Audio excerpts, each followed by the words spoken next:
What is Goal 12? Responsible consumption and production. Goal 12 is about ensuring sustainable consumption and production patterns, which is key to sustain the livelihoods of current and future generations. Our planet is running out of resources, but our populations continue to grow.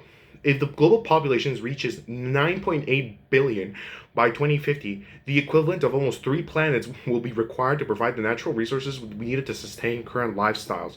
We need to change our consumption habits, and shifting our energy supplies to more sustainable ones are one of the main changes we must make if we're going to reduce our consumption levels. However, global crises triggered a resurgence in fossil fuel subsidies, nearly doubling from 2020 to 2021.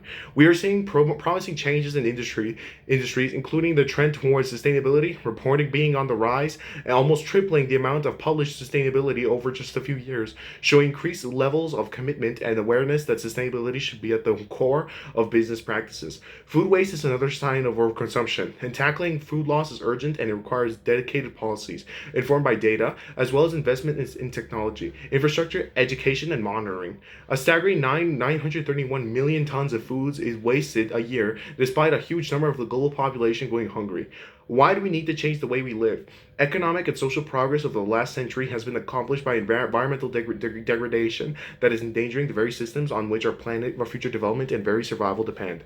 A successful transition will mean improvements in resource efficiency, considering the consideration of the life cycle of economic activities and active engagement in multilateral environmental agreements. What is Goal 12? Consumption and production.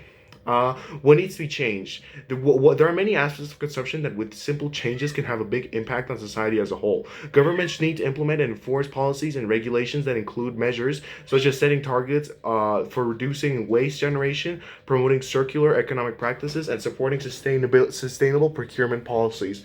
Transitioning to a circular economy involves designing products for longevity, repairability, and recyclability. It also involves promoting practices such as reusing, refurbishing, and recycling products to minimize waste and resource depletion. Individuals can also adopt more sustainable lifestyles.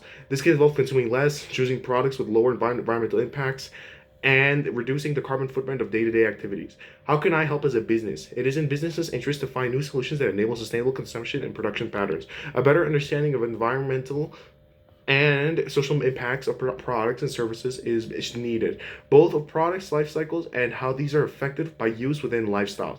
Innovation and design solutions can both enable and inspire individuals to lead more sustainable lifestyles, reducing impacts, improving well-being.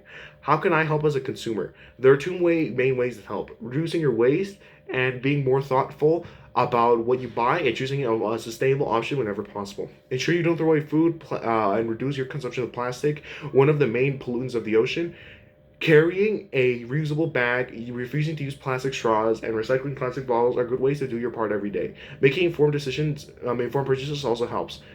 By buying from sustainable and local sources, you can make a difference, as well as exercising pressure on businesses to adopt sustainable actions practices.